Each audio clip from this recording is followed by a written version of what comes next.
Professor Abhikant जी, जो बात अभी विजय शंकर जी ने कही है, क्या विपक्ष वाकई में दिग्भ्रमित है?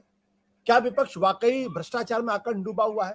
और क्या वाकई उसके पास कोई भविष्य का कोई रोड मैप नहीं है? अगर ऐसा है तो फिर 2024 में नरेंद्र मोदी से कैसे मुकाबला करेंगे? और क्या मुकाबला करने की ताकत भी उनके पास है या नहीं है? नहीं, मैं इस बात से कतई सहमत नहीं हूँ। हाँ। एक तो सारे राजनीतिक दलों को एक साथ रखना मुझे लगता है कि सरलीकरण करना है, और भ्रष्टाचार का इस बिना पर बचाव नहीं किया जा सकता कि साहब विपक्ष भी उसमें आकर डूबा है। और रही बात इसकी कि अगर आप पाक साफ है तो आपका कुछ नहीं बिगड़ेगा, मुझे लगता है कि ये भी बहुत सरलीकरण है। इसी देश में पिछले 10 साल से 9 साल से ऐसे ऐसे लोगों का एनकाउंटर हो रहा है, बुलडोजर चल रहा है। इतने नौजवान लड़कों को आतंकवादी करार देख करके गिरफ्तार किया गया, बाद में वो छूटे। रिहाई मंच लखनऊ का जिन्होंने पैरवी की उसके उदाहरण है। तमाम दलितों के साथ जो हुआ, पिछड़ों के साथ जो हुआ, तो ये मुझे नहीं लगता कि नहीं आप ये कह दे कि कुछ बिगड़ नहीं सकता। कुछ नहीं होगा तो एफआईआर करके ही आपको तंग किया जाएगा। हाँ, आपको 10 साल आपको झूलना पड़ेगा उसमें, तो ये मुझे लगता है कि सरलीकरण करता है। दूसरी बात, अब मुझे लगता है कि बहुत कुछ रोड मैप बन करके तैयार हो गया है, और जो पूरी स्ट्रेटजी विपक्ष की और एक नैरेटिव बहुत मजबूती के साथ विपक्ष खड़ा हो चुका है। ये जो पार्लियामेंट के उद्घाटन का सवाल है जिस पर हम लोग चर्चा भी कर रहे हैं, ये सिर्फ एक इमारत के उद्घाटन का सवाल नहीं है, सवाल है पार्लियामेंट का। वो पार्लियामेंट कि जिसमें राष्ट्रपति की प्रमुख भूमिका है, जिसके लिए विपक्ष की प्रमुख भूमिका है। और मुझे तो याद आता है नेहरू जी का पहला मंत्रिमंडल, कि उस समय विपक्ष कितना कमजोर रहा होगा, लेकिन नेहरू जी ने श्यामा प्रसाद मुखर्जी को शामिल किया, डॉक्टर बाबा साहब अंबेडकर को शामिल किया, केवल इसलिए कि जो मतभेद हैं, जो और दूसरे विचार हैं, उनके लोगों को भी शामिल किया जाए। और तब से लेकर के एक अनकही परंपरा थी कि जिसमें विपक्ष को बाकायदा सम्मान मिलता था। लेकिन इन 9 सालों में यह भी हुआ है कि अगर आपने 10% सीटें नहीं अर्जित की हैं तो आपको वो आपको सम्मान नहीं मिलेगा, वो दर्जा नहीं दिया जाएगा। और कई ऐसी समितियों में उसको दरकिनार किया गया। दूसरी तरफ ये जो सवाल अब अभी उठ रहा है इसी संसद का, कि राष्ट्रपति को नहीं बुलाया जाना और विपक्ष का उसका विरोध करना, मुझे लगता है कि ये दोनों नजरिए से, एक तो उस संसदीय परंपरा को ध्यान में रखना, दूसरा वो चुनावी रणनीति का भी हिस्सा है।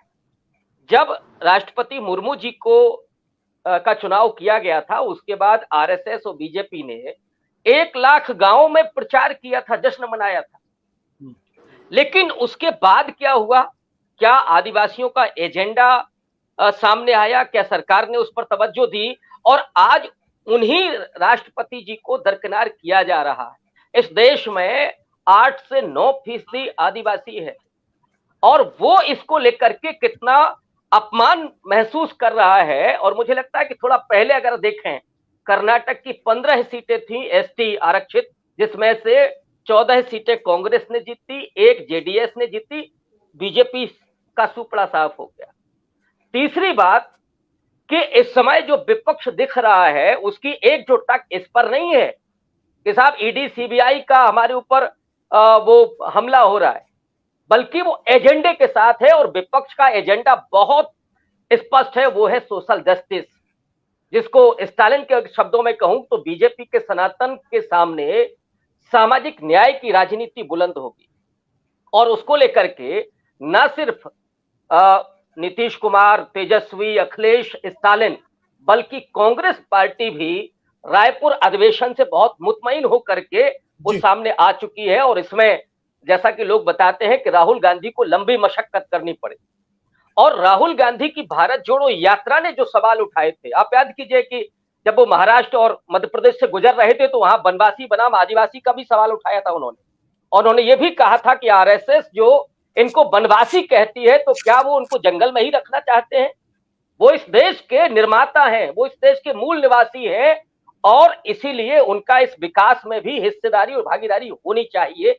ये सवाल कहीं ना कहीं कर्नाटक के चुनाव में गया और जिसने बीजेपी का सुपड़ा साफ किया उन 15 सीटों पर।